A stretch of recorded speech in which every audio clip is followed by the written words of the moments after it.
Brief accurate and important news of today's Monday.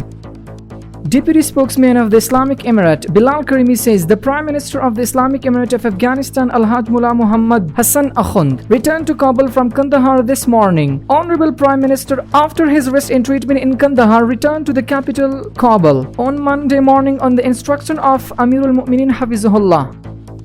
Acting Minister of Interior Khalifa Sirajuddin Haqqani met the fathers, brothers and relatives of the martyrs of the district during a meeting in Khaur district of Logar province, offered them condolences, and he added, in the protection of the Islamic system their sacrifices are worthy.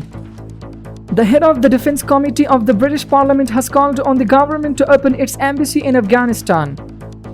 Acting Minister of Foreign Affairs Maulavi Amir Khan Muttaqi said the ruling system in the country has not come by demonstration and meetings, but it has won by the sacrifices of 2 million people. Also, Muttaqi Sahib stressed on the participants of the meeting to be responsible in order to provide good service. Governor of Kabul Sheikh Muhammad Qasim Khalid said the Islamic Emirate is a joint system of all Afghans and the rights of all are safeguarded. The National Standards Agency says 25 tankers of low-quality fuels has returned back to Iran at Faras 78-mile port. Kabul Police Headquarters says the police of the 1st District arrested a person on the charge of theft. This person has stolen $1,000 from a citizen in Shahzada Sarai of Kabul. After informing the police, the thief was arrested and the money handed over to his owner.